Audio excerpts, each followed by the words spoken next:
Welcome to our deep dive today. We're tackling strategic business and entrepreneurship. Got a whole stack of your stuff here, articles, research, even your own notes, all trying to get to the bottom of what makes businesses tick.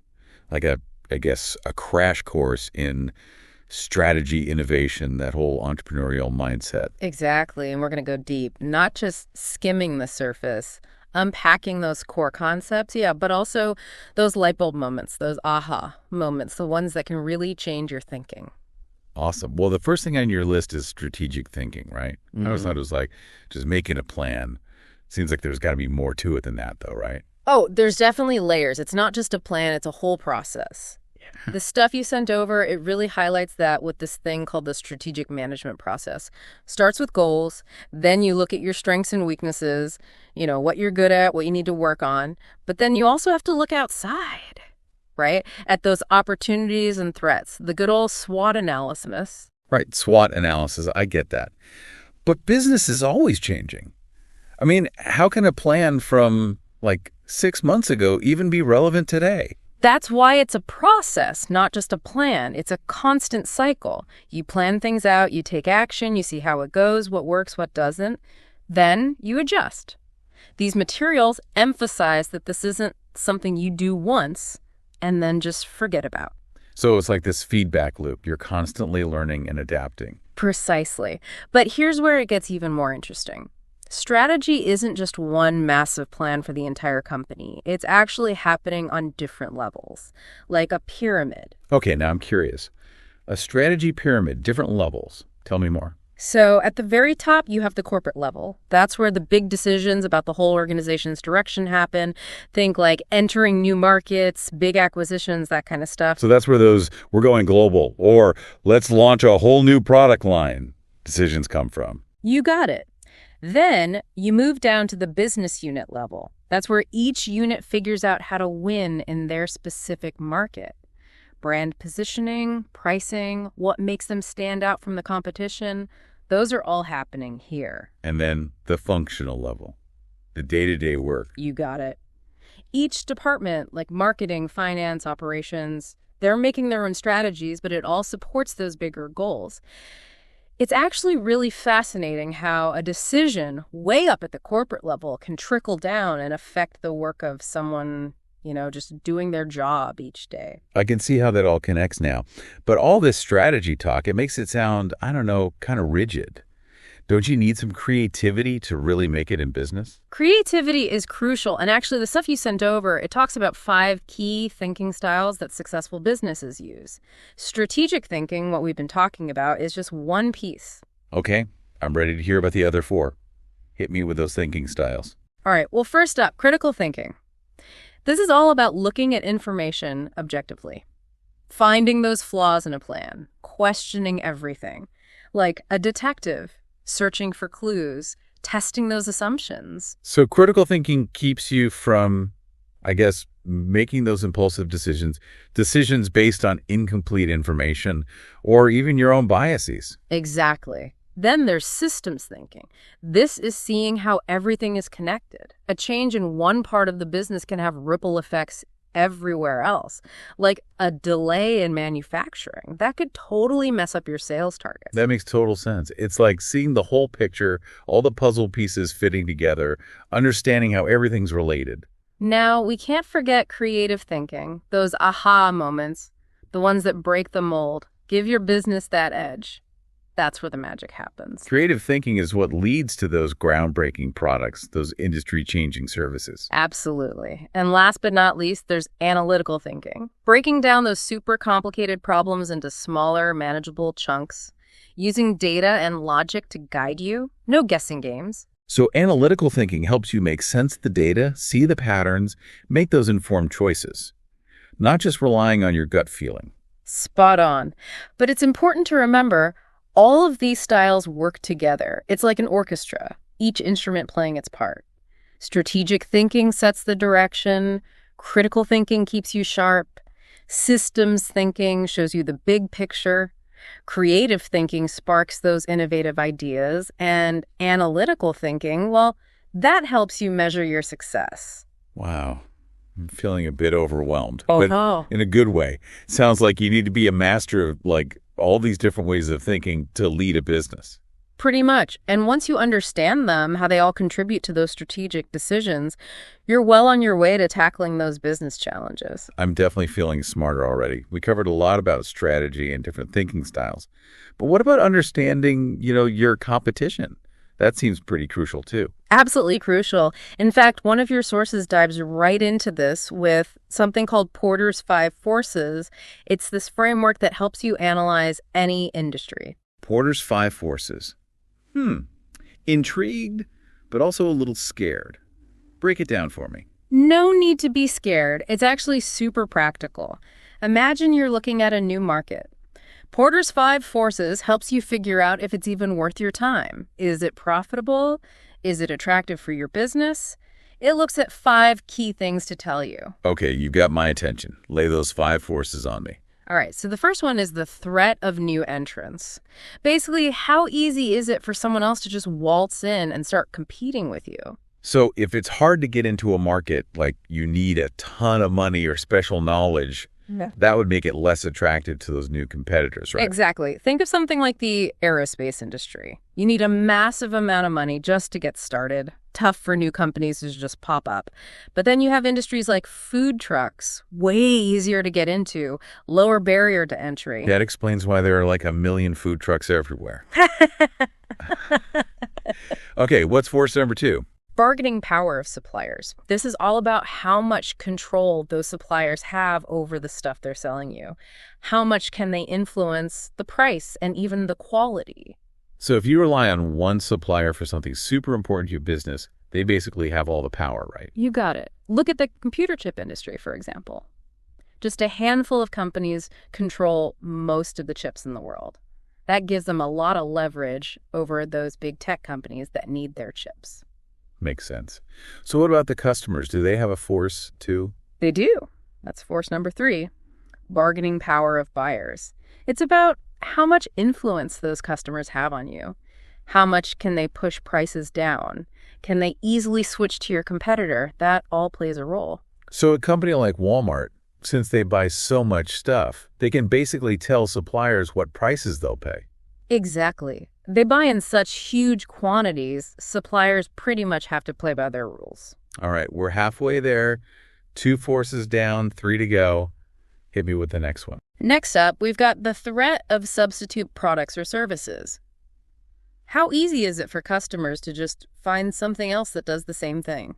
Like how everyone's ditching cable and switching to streaming services. Perfect example. The cable companies didn't adapt, and now they're losing customers left and right. People are finding other ways to get their movies and TV shows. Companies can't afford to get complacent these days, that's for sure. Okay, bring on the final force. All right, the last one is the intensity of competitive rivalry. This is all about how fierce the competition is within the market. Are you constantly battling it out with other companies?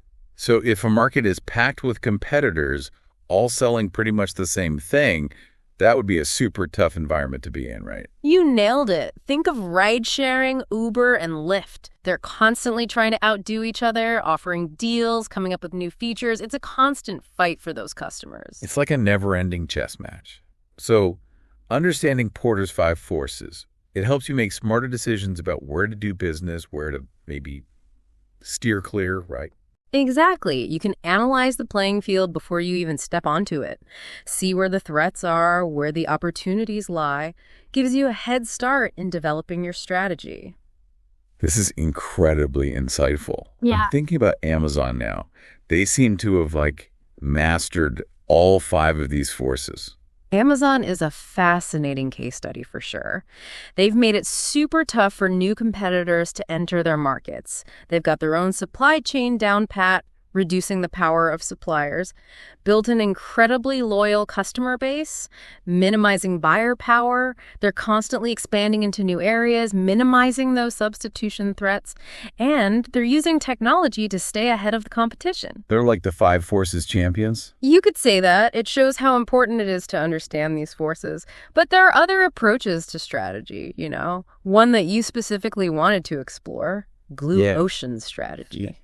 Blue ocean strategy sounds much more peaceful than battling it out in a crowded market. It's definitely a different mindset. The materials you sent, they describe it as creating new, uncontested market space.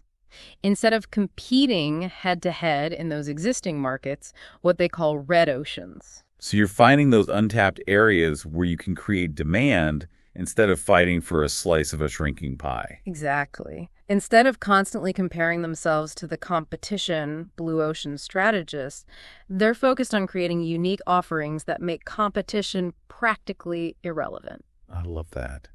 Got any examples of companies that have done this successfully, created their own blue oceans? Oh, tons.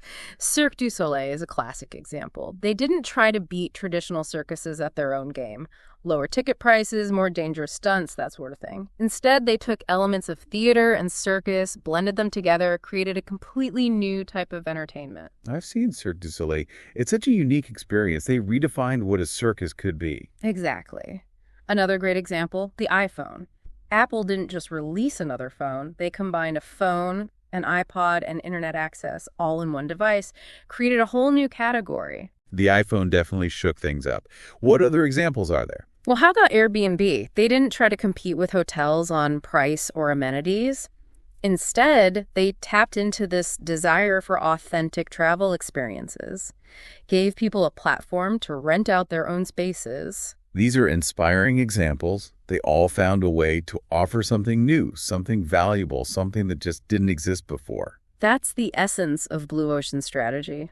But there's a framework that helps make it more concrete. It's called the 4 Actions Framework. Okay, I'm all about frameworks. Tell me more. This one's all about eliminate, reduce, raise, and create. Eliminate, reduce, raise, and create. Got it. Go on. So you eliminate things that the industry thinks are essential, but customers don't really care about anymore. Reduce things that are below industry standard to cut costs. Then you raise the things customers value that aren't being addressed well enough. And finally, you create things, entirely new factors or offerings that the industry hasn't even thought of yet. Give me a real-world example. I want to see this in action. All right, think of budget airlines. They eliminate assigned seats, more free meals, cuts down on costs. Makes sense. Got to keep those prices low. They also reduce legroom and baggage allowances, things that other airlines usually offer as standard. But then they raise certain things, like the super low fares. And they create new things too. Direct flights to smaller airports that bigger airlines might not fly to. So they created a whole new market by offering a no-frills experience at a price that, more people can afford. Exactly. That's the power of this framework. Stand out, offer unique value, and still manage those costs effectively. We've covered so much. Strategy, different thinking styles, competition, even create those blue oceans. My brain is full. How do all these concepts come together to actually show you how a business works, though? That's where the business model canvas comes in. Now things are getting interesting. It's a super helpful tool, really. A visual template. You can map out the 9 core building blocks of any business. Think of it like a blueprint. Shows you how a company creates, delivers, and captures value. The whole picture. All right, I'm hooked. Walk me through those 9 building blocks. Let's start with value propositions. What problems are you solving for your customers? What need are you fulfilling? Why should people choose your product or service? It's about knowing your worth. What makes you stand out from the crowd? Right. Then you've got customer segments. Who are your ideal customers? What are their needs, their characteristics? What makes them tick? You can't please everyone, right? Got to know who you're targeting. Exactly. Then there's customer relationships. How do you build those relationships? Keep your customers happy, coming back for more? Loyalty is key. Way cheaper to keep a customer than to find a new one. Couldn't agree more. Then you have channels. How do you get your product or service to your customers? Where do they find you? Online, retail stores, word of mouth? So this is about figuring out your distribution strategy, making sure you're in the right place at the right time. And then comes the big question, revenue streams. How does your business actually make money? What are your pricing models? How do you monetize those offerings? You got to pay the bill somehow. How does the money come in? Now let's talk about the flip side. Cost structure. What are your biggest expenses? How can you keep those costs down and boost your profits? Every business has expenses. Managing those effectively is key. Then we have key resources. What does your business absolutely need to operate? Physical stuff, intellectual property, the people, the money, all those essential ingredients. The foundation of the business, the things you can't live without. Now let's talk about key activities. What are the crucial tasks your business needs to perform? What sets you apart? What makes you tick? This is about understanding your core processes, the things you do better than anyone else. And finally, key partnerships. Who do you need to collaborate with to really thrive? Suppliers, distributors, sometimes even your competitors, those strategic alliances. Partnerships can be a game changer. Leverage each other's strengths, expand your reach. I like it. And the coolest thing about the business model canvas, it shows how all of these pieces connect, how they depend on each other. It's not just a list, it's a dynamic system. Like a puzzle, all the pieces fitting together to show the complete picture of your business. Exactly. You can use it to map out your current business, see where you can improve, or even brainstorm totally new models. Really powerful stuff, especially for entrepreneurs at any stage. My mind is already racing, thinking how I can use this in my own business. Okay, we've talked about strategy, different thinking styles, analyzing those competitive landscapes, even creating blue oceans. That's a lot.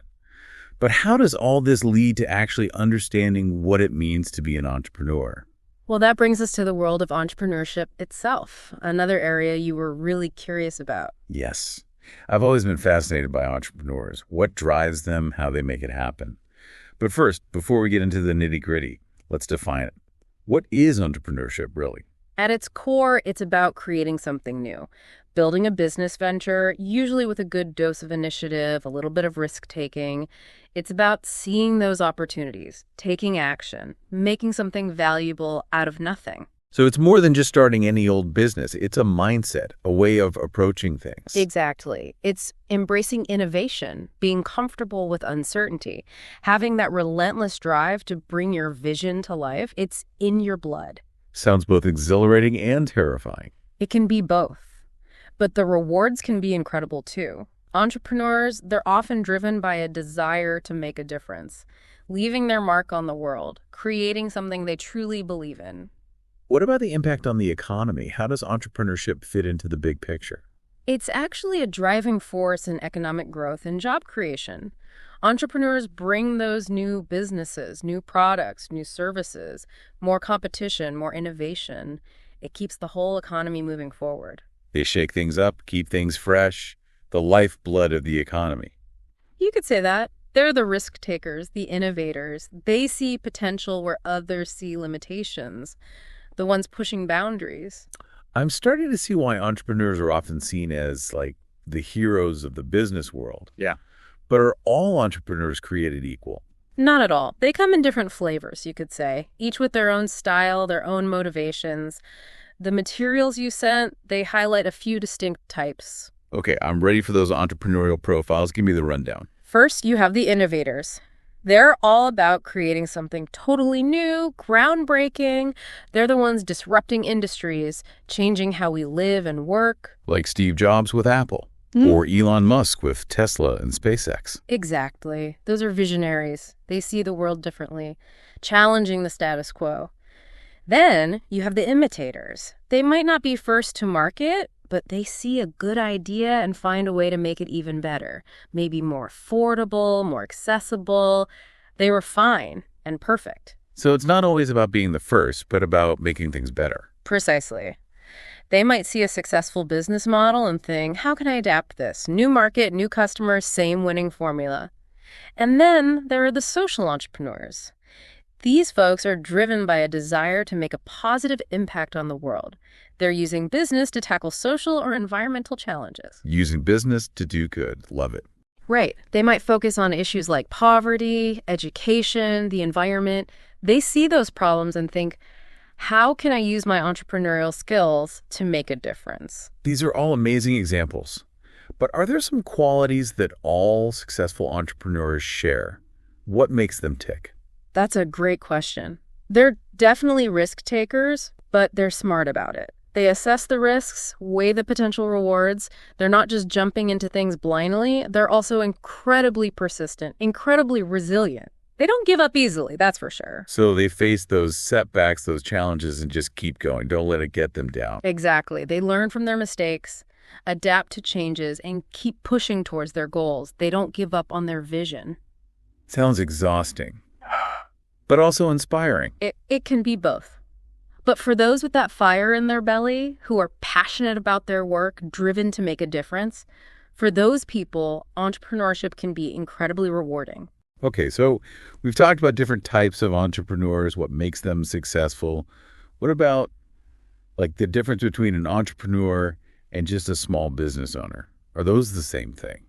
Not quite. There's definitely some overlap, but there are key differences. Entrepreneurs, they're usually all about innovation, disruption. They're often building those high-growth ventures, aiming to scale quickly, capture a big chunk of the market. So they're not just looking for a stable business. They want to shake things up, be the next big thing. Exactly. Small business owners, on the other hand, they might be more focused on building a stable business in their community, providing that personal touch, building those long-lasting relationships with their customers. Growth might not be their top priority. So entrepreneurs might have their eyes on the global stage, while small business owners are rooted in their local communities. Great way to put it. But both are important to the economy. And honestly, you can apply that entrepreneurial mindset to any business, no matter the size, whether you're just starting out or you've been around for years. That's so true. Being innovative, adapting to change, focusing on what your customers need, those are valuable traits for anyone in business. Couldn't agree more. And speaking of valuable things, let's talk about one of the most essential tools for any entrepreneur, the business plan. Okay, yes, the business plan. I know it's important. But is it really more than just a formality to get funding? It's so much more than that. It's your roadmap, your guide. It lays out your vision, your goals, how you're going to get there. It's not just for investors, it's for you. To clarify your thinking, test those assumptions, make sure you're on the right track. Like a blueprint for building a successful business. Makes sense. Exactly. It forces you to think through all those crucial aspects. Who's your target market? Who's your competition? What's your marketing strategy? How are the finances going to work? Everything. Okay, I'm starting to see why it's so crucial. But what exactly goes into a business plan? What are the key ingredients? A typical plan starts with an executive summary. That's the quick overview, the highlight reel. Investors, lenders, they'll read this first. So it's got to grab their attention, make them want to learn more. So it's like the elevator pitch for your entire business plan. You got it. It needs to highlight the key stuff. The problem you're solving, your target market, what makes you stand out, your financial projections, your team's experience, all the good stuff condensed into a few pages. You're painting that picture, showing them why your business is unique, why it's going to be a success. What comes next? Next up, the market analysis. This is where you really dive deep into the industry you're entering, your target market, who you're up against. Show them you've done your homework. You're proving you understand the market, that you're not just going in blind. Exactly. This section covers things like the size of the market, how fast it's growing, the key trends and challenges, who your customers are, what they want, how they behave, and of course, a deep dive into your competitors. Like a scouting report, helping you find those opportunities to stand out. Exactly. Then comes the company description. More detail about your business. Its mission, vision, values, the products or services you offer, the legal structure, your management team, the whole story. It's like the company's biography, sharing its personality and why it's the best choice. Right. Then you have the management and organization section, all about introducing your A-team. Highlight their experience, their expertise, their superpowers. Show them you've got the right people to make it happen. Investors want to know they're backing a winning team. Absolutely. Then it's time to showcase your products and services. Give them the details, the features, the benefits, what makes your offerings better than the competition. That's what this section is all about. Like a product catalog, showcasing the value you bring, how you solve those customer problems. Exactly. Next comes the marketing and sales strategy. Here's where you lay out your plan. How are you going to reach your target audience, convert them into loyal customers? That's the big question. This is where the rubber meets the road. Got to have a solid plan to get the word out, start bringing in that revenue. Absolutely essential.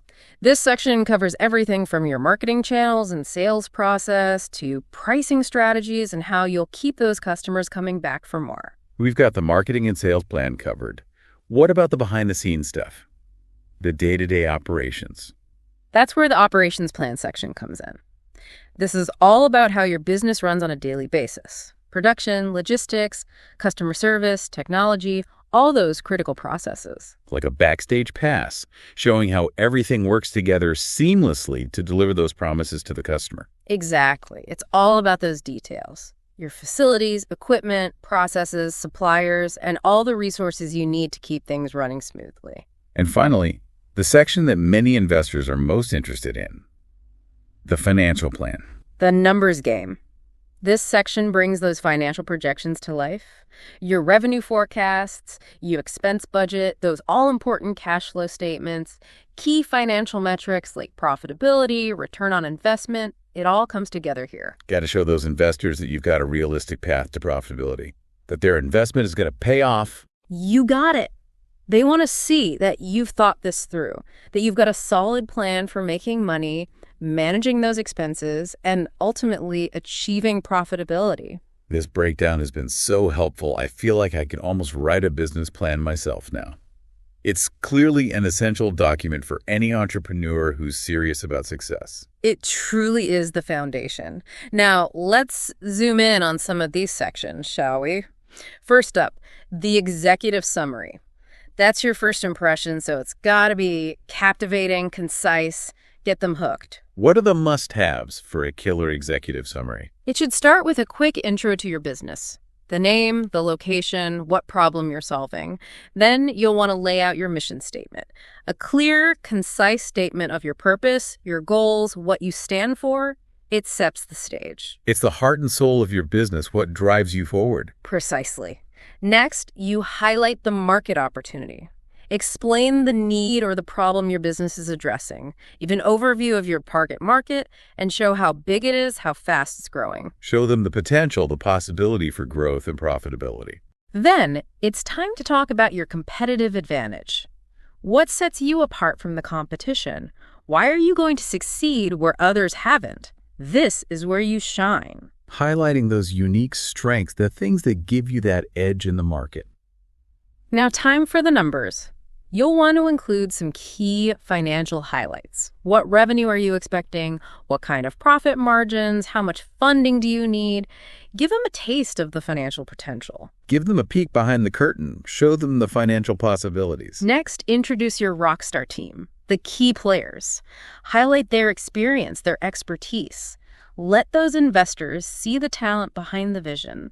Investors want to know they're in good hands with a team they can trust to execute the plan. Absolutely. And finally, clearly state your funding requirements. How much money are you seeking? What will you use it for? What kind of return can investors expect? It's your call to action, inviting those investors to join you on this exciting journey. Precisely. Think of it as a mini business plan. It captures the most important information in a concise and compelling way. Gets them hooked and wanting more. Okay, that's super helpful. Now I'm feeling confident about writing an executive summary. Let's move on to the market analysis. What are some of the key points entrepreneurs should focus on here? All right, so the market analysis, it should start with a clear definition of the industry you're entering. You'll want to give an overview. How big is the industry? How fast is it growing? What are the key trends? Who are the major players? And what are the biggest challenges and opportunities? Paint that picture. You're setting the scene, showing them the landscape where your business will operate. Then you need to pinpoint your target market. Who are you selling to? Define them. Demographics, psychographics, needs, buying behavior, all of that good stuff. Get to know your ideal customer inside and out. It's like creating a detailed profile of your ideal customer, understanding their motivations and desires. Exactly. Then you need to size up the competition. Who are those other players in the market? What are they good at? Where are their weaknesses? What's their market share? And what strategies are they using? It's like a scouting report, helping you anticipate their moves and find ways to outmaneuver them. Now, this next part is crucial. Identifying market trends. What's happening now? What's on the horizon? These trends can have a big impact on your business, both positive and negative. You need to be aware of them. It's about staying ahead of the curve, adapting to the ever-changing market dynamic. Absolutely. A solid market analysis shows that you understand your market and that you have a strategic plan for navigating it. It's a crucial part of a successful business plan. Okay, we've covered the executive summary and the market analysis. Now let's talk about a topic that makes a lot of entrepreneurs nervous. Funding your venture. It can make or break a business, right? No doubt about it. Securing funding can be one of the biggest hurdles. It's what allows you to bring those ideas to life, fuel your growth. Without it, well, you're kind of stuck. So where do you even start? There's so many different options for funding. There are, but let's keep it simple for now. The most common sources are personal savings, loans, and investors. Personal savings are probably the most accessible option, especially when you're just starting out. It's often the first step. Using your own money shows you're committed, and it gives you more control in those early stages. But be realistic about how much you can afford to invest and have a backup plan just in case. Putting your own savings on the line, that's a big risk. Definitely a risk. That's why many entrepreneurs also look at loans as a funding option. Loans can come from banks, credit unions, even online lenders these days.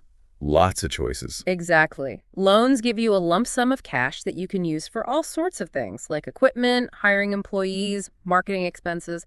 But loans have to be repaid with interest. It's a commitment. It's a big decision. Entrepreneurs really need to understand those loan terms, how it will affect their cash flow down the line. What about investors? They seem to be a popular route, especially for those high-growth startups. Investors. They're individuals or organizations who provide funding in exchange for equity in your company. They're looking for businesses that have the potential to make them money, a good return on their investment. So it's more than just money. It's finding those investors who believe in your vision, who are willing to be partners in your success. And there are different types of investors, right? Oh, absolutely. Some of the most common you'll hear about are venture capitalists, angel investors, and crowdfunding platforms. Let's talk about venture capitalists, or VCs, first. VCs, they're like the big dogs in the startup world, right? They definitely play a major role. They're professional investors who manage funds specifically designed to invest in high-growth startups. They typically invest larger amounts than other types of investors, and they're looking for businesses that have the potential to become market leaders, those home run hitters. VCs are notoriously picky, so what are they looking for in a startup? First and foremost, scalability. Can the business be replicated, expanded into new markets easily? They also look for a unique value proposition, a strong management team, a large and growing market opportunity, and a clear exit strategy. They've got a checklist. They're looking for those unicorns, those companies that reach $1 billion valuation. You got it. But getting that VC funding, it's not just about having a great idea. It's a super competitive process. What do you think are some important things entrepreneurs should do if they want to get on the radar of VCs? I'm all ears. Tell me those VC secrets. First, you absolutely need a rock-solid business plan. One that clearly lays out the opportunity, the strategy, the financials. No room for vagueness there. Then you need a stellar team, a pitch deck that blows them away, and a network of connections to get your foot in the door. It's all about preparation and making those connections. It's like prepping for a big audition. Got to be ready to wow them. You got it. It takes work, building relationships, getting your name out there. But even with all that, securing VC funding can be tough. That's why some entrepreneurs also look at angel investors. They play a slightly different role. Okay, angel investors, what's their deal? Well, angel investors are individuals, high net worth individuals usually, who invest their own money in startups. Unlike VCs who are managing, big funds for other people, angels are more hands-on. So they're putting their own skin in the game, taking on more risk because they believe in the business. Exactly. They're often drawn to businesses in those very early stages, sometimes even before there's a product, a proven model. They see the potential, the passion. They're those early believers, the ones willing to take a chance when others might not. Right. And they bring more than just money to the table. They often offer mentorship, advice, connections. They've been there, done that, so their experience is invaluable, especially for a new entrepreneur. Like having a personal business mentor, someone in your corner. Exactly. Finding and approaching angels can be a bit tricky, though. They're not always as, out there actively looking for investments like VCs.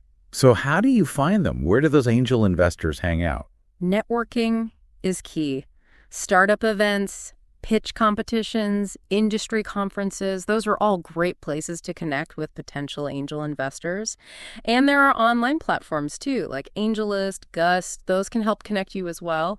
It's all about putting yourself out there, letting people know what you're working on, what kind of support you need. Absolutely. Getting a warm introduction from someone you both know, that can also help a lot. And when you do get the chance to pitch, make sure it's clear, concise, and focused on the opportunity, the potential for growth, how their investment will make a difference. Got to tell that compelling story, get them excited about your vision. Now, there's another option you specifically wanted to talk about, crowdfunding. It's become a really powerful tool for entrepreneurs in recent years. Yeah, crowdfunding. Seems like everyone's doing it these days. It's definitely gained a lot of traction. The basic idea is you raise money from a larger group of people, usually through online platforms, each contributing smaller amounts. You're tapping into the power of the crowd. So instead of going after those big investments from a few VCs or angels, you're getting smaller amounts from a lot of people. Exactly. And the great thing is there are different types of crowdfunding to choose from, depending on what you need, what you're offering. Okay, break it down for me. What are the different types of crowdfunding? Well, you have rewards-based crowdfunding, equity crowdfunding, and debt crowdfunding. Each one works a little differently. Rewards-based seems to be the most popular. I've seen a ton of those campaigns online. It's definitely common. Platforms like Kickstarter and Indiegogo, they're all about rewards-based crowdfunding. Basically, you offer backers rewards or pre-orders of your product in exchange for their contribution. They get something cool, you get the funding to make it happen. It's like pre-selling your product to a community. People who are excited about your idea want to see it succeed. Exactly. It's not just about the money, though. It's a great way to validate your idea, build that initial buzz, that community of early adopters. It's really powerful. What about equity crowdfunding? How does that work? Equity crowdfunding, it's done on platforms like Crowdcube and Seedrs. Here, instead of rewards, you're offering actual ownership in your company in exchange for investment. So they're not just supporting you, they're becoming part owners of the business. Exactly. This opens up investing to a wider pool of people. Those who might not have the big bucks to invest in those traditional VC funds can still get in on the action, become part of something exciting. It's definitely democratizing access to capital, that's for sure. Yeah. What about debt crowdfunding? How does that one fit in? Debt crowdfunding is all about loans. You're raising funds through loans from multiple lenders, promising to repay them with interest. Think of it like peer-to-peer lending for businesses. Interesting. So platforms like Funding Circle connect those who need capital with those who are willing to lend. Exactly.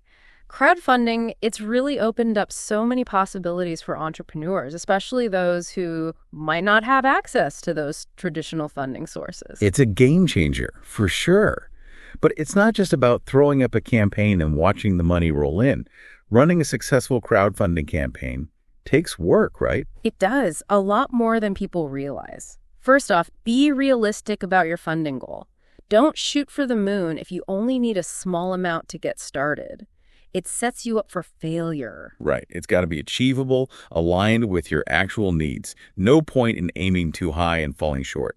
And you need to tell a compelling story. Your campaign, it's not just about the product. It's about the why. Why does this matter? Why should people care? Why should they support you? Capture their hearts and minds. It's about connecting with them emotionally, making them believe in your vision as much as you do. And the rewards matter too, especially for those rewards-based campaigns. Offer something cool, something valuable, early access, exclusive merchandise, unique experiences. Give people a reason to back you, beyond just supporting the idea. Give them something tangible to get excited about. And don't forget about marketing. Social media is your best friend here. Promote your campaign everywhere you can, get people talking, sharing the love. And engage with your backers, keep them updated, answer their questions, show your appreciation. Building that community is so important. It's about building those relationships, showing that you value their support. Crowdfunding can be an amazing tool, but it does require effort, planning, and a whole lot of hustle. But for those who are passionate, who put in the work, it can be a game changer. We've talked a lot about funding now. Let's shift gears a bit and dive into something that can be a bit intimidating for entrepreneurs. The legal side of things, all the rules and regulations. I get it. Legal stuff can seem overwhelming. But it's important, to have at least a basic understanding, especially when you're first starting out and as your business grows. Okay, so where do we even begin? What are the absolute must-knows? Well, first, let's talk about the different legal structures for businesses. The most common ones you'll come across are sole proprietorships, partnerships, limited liability companies, LLCs, corporations, and nonprofit organizations. I've heard of these, but honestly, I'm not always sure what the difference is between them. Yeah, it can be a bit confusing. Each structure has its own pros and cons, and choosing the right one depends on a bunch of factors, like the type of business, how many owners there are, and how much risk you're willing to take on personally. Okay, let's break it down one by one. Starting with sole proprietorships. Those seem pretty simple. They are. Sole proprietorship is the simplest, most common structure. It's just one person running the show, and there's no legal difference between the owner and the business itself. Easy to set up, easy to run. But what about liability? If something goes wrong, is the owner personally on the hook? That's the trade-off. In a sole proprietorship, the owner has unlimited personal liability. That means if the business goes into debt or gets sued, the owner's personal assets are at risk. Everything's tied together. So it's a high-risk, high-reward kind of situation. You could say that. It's a good option for solo entrepreneurs who are starting small, keeping the risks low. But as the business grows, gets more complex, it's usually a good idea to look at other structures that offer more protection. Okay, makes sense. What about partnerships? Those seem fairly straightforward, too. A partnership is when two or more people own and run a business together. There are a few different types of partnerships, but generally the partners share those profits and losses. They work together. Like a team effort, each partner bringing their skills and resources to the table. Exactly. Partnerships can be great for that, combining strengths, but having a clear partnership agreement is super important. It spells out who does what, who gets what, how decisions are made, avoids a lot of headaches down the road. What about liability in a partnership? Is it the same as a sole proprietorship? In a general partnership, yes. Each partner has unlimited personal liability. That means each partner is responsible for the actions of the other partners. So if one partner messes up, everyone's at risk. So choose your partners wisely. Couldn't agree more. Trust, communication, a shared vision, all of that is essential in any partnership. Now, LLCs, limited liability companies. They seem to be pretty popular these days. What's the deal with those? LLCs are kind of a hybrid. They offer the limited liability protection of a corporation, but with the flexibility and tax benefits of a partnership. Kind of the best of both worlds. Sounds like a good deal. What exactly does limited liability mean in this case? It means that the owner's personal assets are protected. So if the business gets sued or goes into debt, the owner's personal houses, cars, savings, they're not on the line. The liability is limited to the business itself. Okay, that's a big advantage, especially as your business grows and the risks get bigger. Definitely gives you more peace of mind. And LLCs also have some tax advantages. Profits and losses can be passed through to the owner's personal income, so they're only taxed once. No double taxation like corporations. Okay, I'm starting to see why LLCs are so popular. What about corporations? They seem much more, official and complex. They are more formal, that's for sure. A corporation is considered a separate legal entity from its owners. It can enter into contracts, own property, sue or be sued, all in its own name. That separation also provides limited liability for the owners. So it's like the corporation is its own person, legally speaking. Exactly. Corporations can raise capital by issuing stock, and the profits are taxed at the corporate level, separate from the owner's personal income. Sounds like there's a lot more paperwork and legal requirements with corporations. There definitely can be. They're often a good choice for larger, more established businesses with multiple shareholders. They offer a lot of advantages, but they come with more complexity. Makes sense. And finally, we have nonprofits. They're in a category of their own right. Nonprofits are mission-driven organizations. They're formed for purposes other than making a profit, like charitable work, education, religious activities, scientific research. It's all about the greater good. They're making a difference in the world, not just chasing profits. That's inspiring. It is, and nonprofits can qualify for some pretty sweet tax exemptions, which helps them put more resources towards their mission. But they also have to follow very specific rules and guidelines to maintain that tax-exempt status. Sounds like there's a trade-off there, but for those dedicated to their cause, it can be a powerful way to operate. Absolutely. So choosing the right legal structure, it's one of the first big decisions an entrepreneur has to make. But there are other legal considerations too, like intellectual property protection. Especially if you've created something unique, you'll want to protect it. Intellectual property, that's all about protecting those creations of the mind, right? The inventions, the designs, the branding. You got it. The main types of intellectual property are patents, trademarks, copyrights, and trade secrets. Each one protects a different type of creation. Okay, I've heard of those, but I'm always a little fuzzy on the details. Refresh my memory. Sure. So patents, those protect inventions, new processes, new machines. Trademarks, they protect your brand names, logos, slogans. Copyrights, those are for original works of authorship like books, music, software. And trade secrets, well, those protect confidential business information, those secret formulas or processes that give you an edge. So each type of intellectual property offers a different kind of protection, depending on what you're trying to safeguard. Exactly. And it's important for entrepreneurs to understand these different types, figure out which ones apply to their business, and how to secure the right protection. Don't want someone else running off with your brilliant idea. So how do you actually protect your intellectual property? What are the steps? Well, for patents, trademarks, and copyrights, you have to go through a registration process.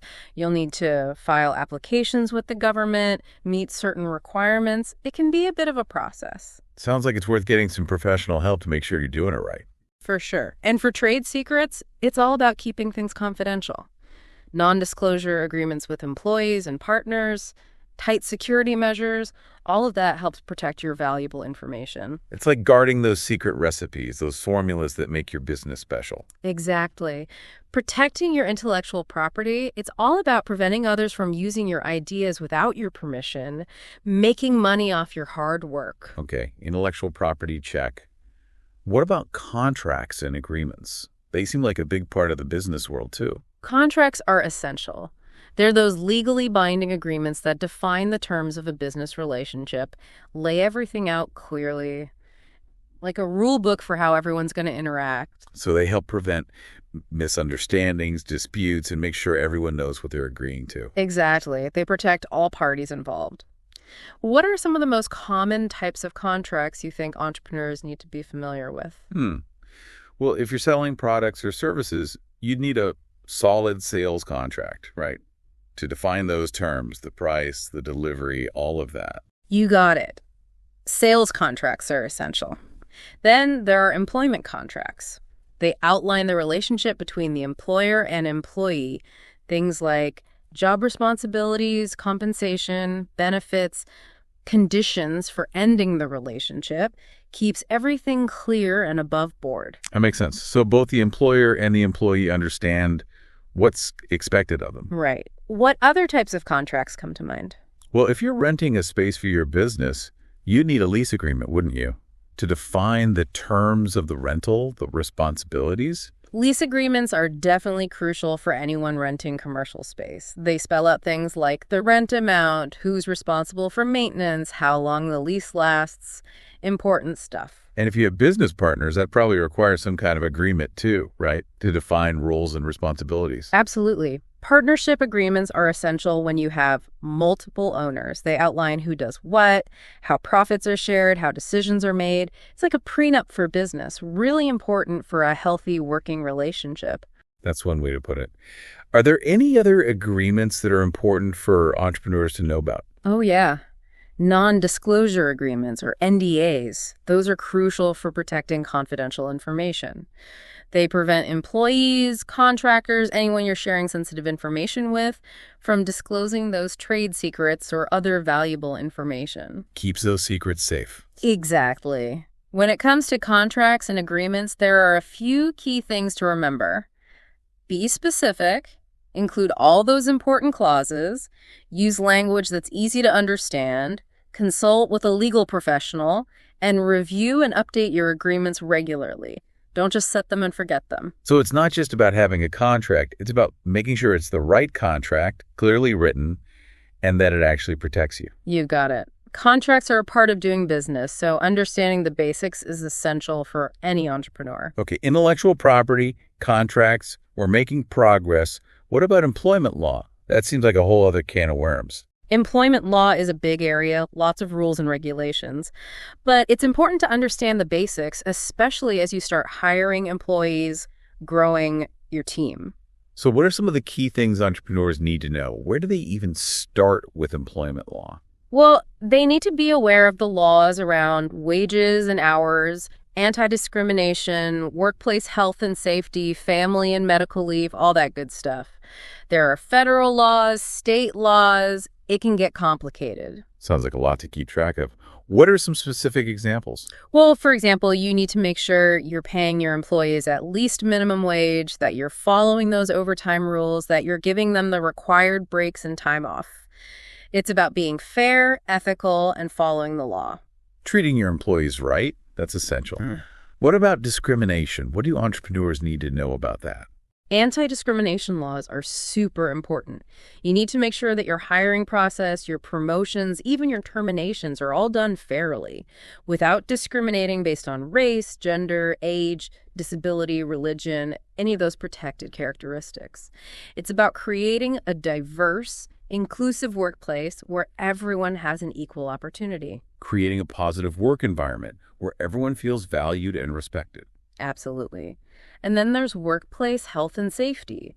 You're responsible for providing a safe working environment for your employees, following all those OSHA regulations and other safety standards. No one wants to get hurt on the job. Safety first, that's a no-brainer. And don't forget about the Family and Medical Leave Act, or FMLA.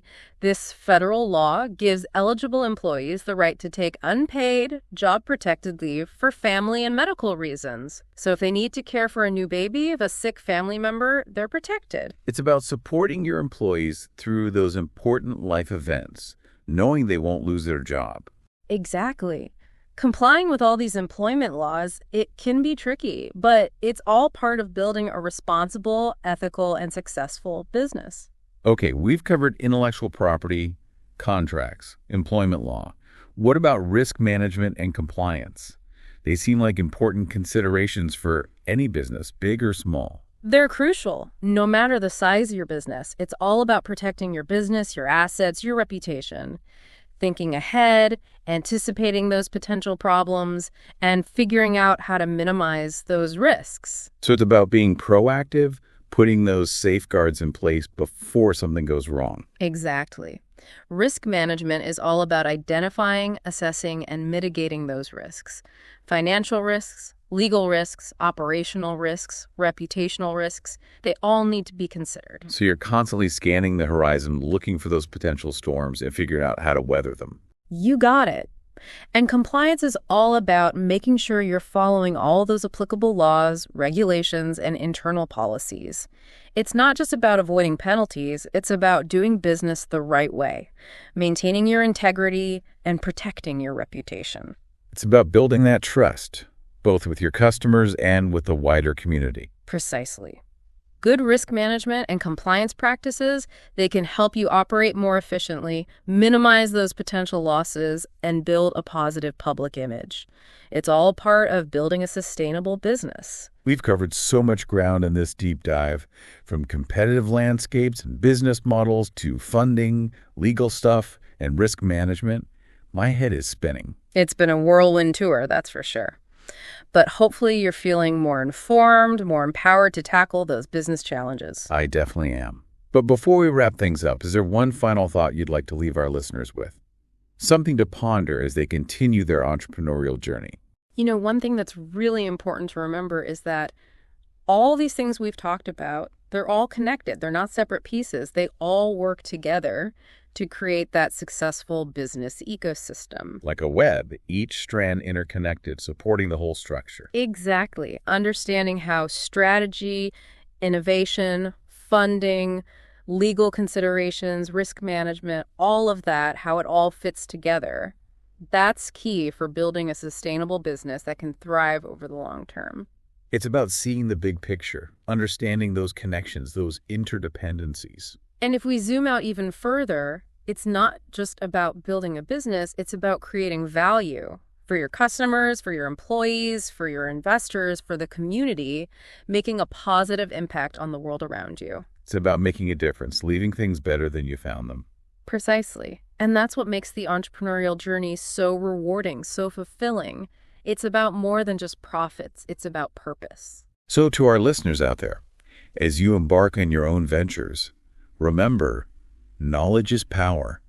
Embrace those challenges. Seek out mentors and never stop learning and growing. The journey is just beginning. And never be afraid to dream big, to chase those passions. That's where the magic happens. This raises a great question. What will your blue ocean be? That's the beauty of it, finding that space where you can truly innovate, create something that solves a real problem in a way no one else has thought of yet. But it all starts with research. Right. We talked about market research earlier. It's crucial, right? Before you even start sketching out that business plan, you got to understand your market, who you're selling to, who you're up against. Absolutely. It's all about validating your assumptions, making sure there's actually a need for what you're offering. You don't want to build something no one wants. There's so many ways to gather information these days. It can be overwhelming. Where do you even start? Well, it depends, right? Your business idea, your target market, those play a big role. But some good old methods are always a good starting point. Online surveys, focus groups, those in-depth interviews with potential customers. Get out there and talk to people. It's all about getting into the minds of your target audience. Understanding their needs, their desires, what keeps them up at night. Don't forget about secondary research, too. You don't always have to reinvent the wheel. There's a ton of information already out there. Industry reports, market studies, trend analyses. Use that to your advantage. So you can tap into that existing knowledge, get a broader perspective on the market you're entering. Smart. The more you know about your target market, the better. It helps you tailor your product or service to their specific needs, create a marketing message that resonates with them. It's all connected. Okay, so you've done your research, you understand your market. Now it's time to start crafting that all-important business plan, right? That's right. The business plan, it's your roadmap to success. It lays out your strategy, your goals, all those actions you need to take to turn that vision into a thriving business. We already went through those key components, right? The executive summary, the market analysis, the company description, the management and organization section, the products and services section, the marketing and sales strategy, the operations plan, and the financial plan. Did I miss anything? You got them all. Each section is important. It presents a complete picture of your business to yourself and to potential investors or lenders. It shows you've thought this through, you're prepared. Like assembling a puzzle, each piece contributing to the bigger picture. And remember, a business plan, it's not set in stone. It's a living document. It should change as your business grows, as the market evolves. Be flexible. It's all about adapting, being agile, responding to new information and changing circumstances. Never get too comfortable. You got it. Now let's step back for a second, look at the bigger picture. We've covered a lot of ground in this deep dive, but it's just the beginning, really. The entrepreneurial journey, it's just getting started. It's a journey full of ups and downs, twists and turns, challenges and triumphs. Never a dull moment. And one of the most important things you can do as an entrepreneur is to never stop learning. Always be curious, always be growing. Seek out that knowledge, expand those skills, connect with mentors, other entrepreneurs who have walked the path before you. There's always something new to learn, always room for growth. The business world is always changing, so staying ahead of the curve is key. Embrace those innovations. Be willing to adapt to new trends, new technologies. Don't get left behind. And building a strong network of support is crucial. You can't do it alone. Surround yourself with people who believe in you, who challenge you, who support your vision. Mentors, advisors, fellow entrepreneurs, they can offer guidance, encouragement, a sounding board for those tough decisions. And never be afraid to ask for help when you need it. There's no shame in that. There are so many resources out there for entrepreneurs, government agencies, small business development centers, online communities, mentorship programs. Take advantage of them. And celebrate those successes along the way. It's not all about the destination. It's about enjoying the journey, those small wins, those moments of progress. Entrepreneurship is a marathon, not a sprint. Take care of yourself, recharge those batteries, stay motivated, and keep that passion alive. It's what fuels you. It's what makes it all worthwhile. So to our listener, remember, you have the power to create something truly amazing. Embrace those challenges, learn from those setbacks, and never give up on those dreams. You got this. Believe in yourself, believe in your vision, and never stop learning and growing. That's the secret sauce. That's it for our deep dive into the world of strategic business and entrepreneurship. We hope you found it valuable, insightful, and maybe even a little inspiring. Now go out there and make your mark on the world. We're cheering you on.